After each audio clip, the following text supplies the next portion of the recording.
पटाखे। ओ ये निदा बहुत बहुत एक ख़तरनाक चीज़ मैं शेयर करने जा रही हूँ आप लोगों से। किसी कोई ओकेजन था जिस पे बच्चों ने फरमाइश की कि हम पटाखे फोड़ेंगे, ठीक है। अक्सर होता है हम फुलझड़ियाँ करते हैं, पटाखे होते हैं, तो मैंने कहा ठीक है। सारे बच्चे आए घर पे और पटाखे सबको फुलझड़ियाँ अकॉर्डिंगली जिसकी जितनी एज थी सब वो दे दी गई।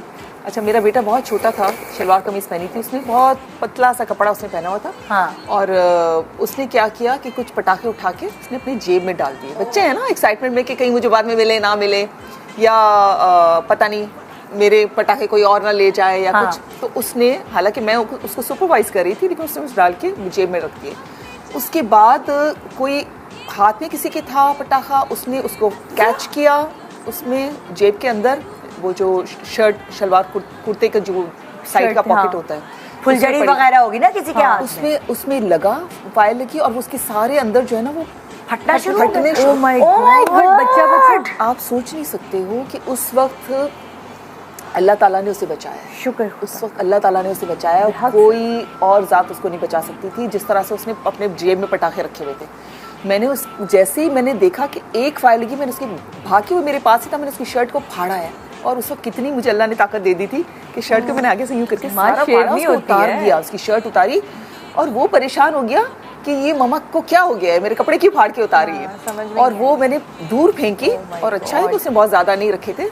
लेकिन ये इतनी ख़तरनाक बात होती है अक्सर शादियों में, क्योंकि हम सेलिब्रेशंस की बातें कर रहे हैं, हम वो अपनी गलतियाँ दोहरा रहे हैं, बता रहे हैं एक्चुअली कि जिससे बचना चाहिए, किसी और का नुकसान ना हो।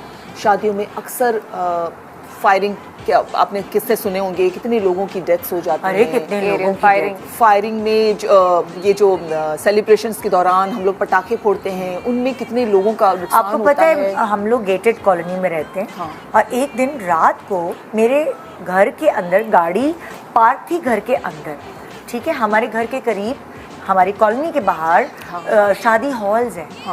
और गोली जो हवाई फायरिंग से मेरी गाड़ी का जो पीछे वाला शीशा होता है ना गाड़ी का, वो पूरा चकनाचूर टूटा हुआ। और वहाँ से मुझे वो गोली मिली, बुलेट। अल्लाह ना करे कोई होता तो। आप जस्ट इमेजिन कि वहाँ पे वो गाड़ी बैठा होता, गाड़ी के अंदर बच्चे खेल सकते थे, कार पोर्च था, मेरे अपने घर का कार पोर्च था। तो वो गाड़ी का पूरा शीशा टूट गया और मुझे अंदर से वो गोली, बुलेट मिली। और फिर हमने कहा ये कैसे, क्या हुआ होगा।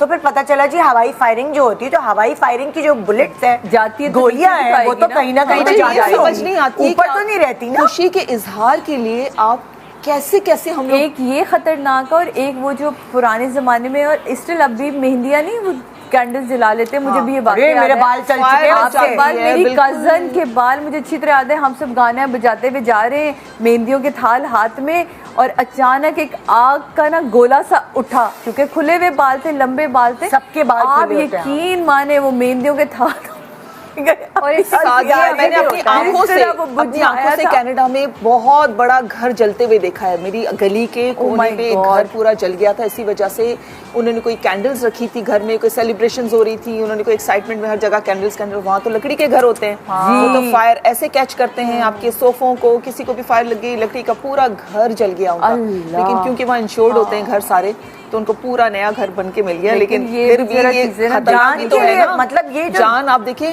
पैसा तो यहीं पे रह जाएगा, जान की बेसिकली कोई बच्चा वहाँ पे उसका शिकार हो सकता था, वहाँ पे गेस्ट थे, वो जल सकते थे। तो सेलिब्रेशन जैसे अब